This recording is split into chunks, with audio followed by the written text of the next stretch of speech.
Thumbs up, thumbs down. Should North Forest be annexed by HISD? So tell us a little bit about that in case people haven't heard what's going on. So North Forest it'd be hard to not hear. North Forest Independent School District, just sort of north of the loop here. That's right. Has been struggling for several years.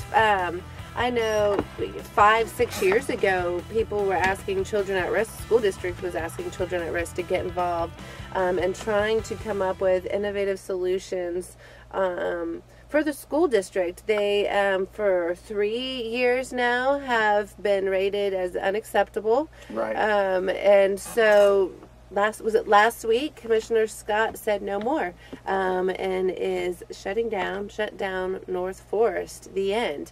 And my understanding is that he said HISD would be taking over. And so this is a little bit touchy, right? Because this is, you know, historically we've had a number of historically African-American districts. This is the last one of them. And so it's sort of a little, you know, it's dicey politically as well for a historically black district now to be sort of taken over by the largest school district in the state of Texas. And how many kids is it? 7,000 kids? About 7,000 kids. So it's a small school district compared to the 203,000 that are currently in HISD. But it's just this big thing taking over this little district. I am going to say thumbs up right now for North Forest being annexed by HISD, and it's simply because it wasn't working. I mean, North Forest, I mean, there was money continuously now, there'll be parents who would argue with you now and say that it was working. Right. Well, maybe so. But the results, I guess, weren't big enough or fast enough. I mean, the state was still saying it wasn't working. Right. And there was a lot that still needed to be done. It's going to be challenging for HISD. It's going to be challenging for the parents in North Forest because if they want to be involved, it's not in their neighborhood anymore.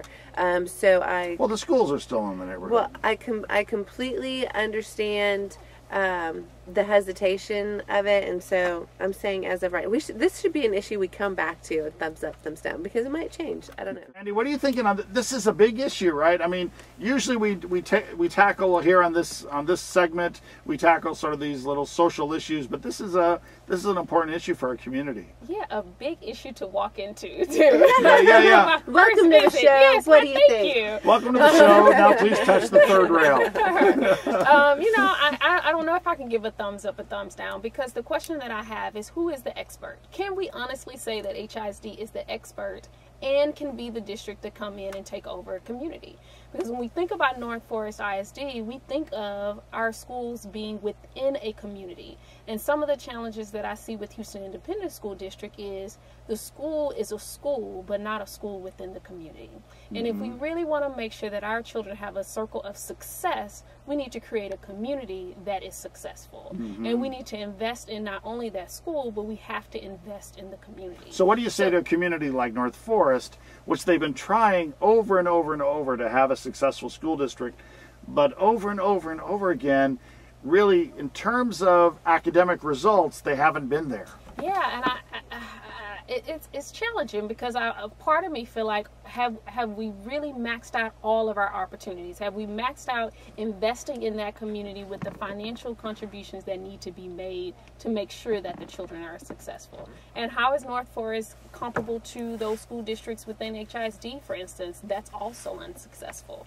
And how do we know Interesting, right? How do you compare to, if you take some of the worst high schools in HISD, are they any better than the North Forest schools? Absolutely. So I think we have to have more information. I think we really have to see what can we do, and part of what Children's Defense Fund does. So what do we need to look at in making sure that we empower that community to make sure that their children are successful? Not that we're coming in with the Superman and saving the community, but really equipping them. And how long do you give them, though? I mean, they've already had the 3 years. We know it really wasn't working very well before that. You sort of wonder, where is that boundary, though, isn't it? Well, but it's a delicate boundary, it nevertheless. It's a delicate boundary, and it's going to take some training, and it's going to take some financial contribution, and it's going to take people stepping up and saying, I may not have the finances, but I do have some talents that I'll be willing to use to make sure that the children are successful. So I'm hearing sort of a thumbs down from you, that you really think more time needs to be spent. I think North so. Forest needs to be on its own for more time. Because one thing that when we look at movement and we look at movement building, people move when they hear things like school districts closing.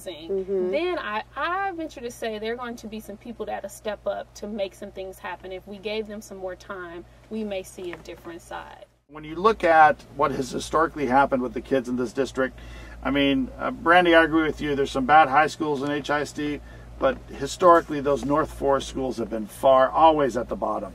And frankly, some of these kids in North Forest deserve the right to go to some of these great magnet schools. They deserve to be in some good schools. And I almost feel like they're at the bottom. They've continually been at the bottom.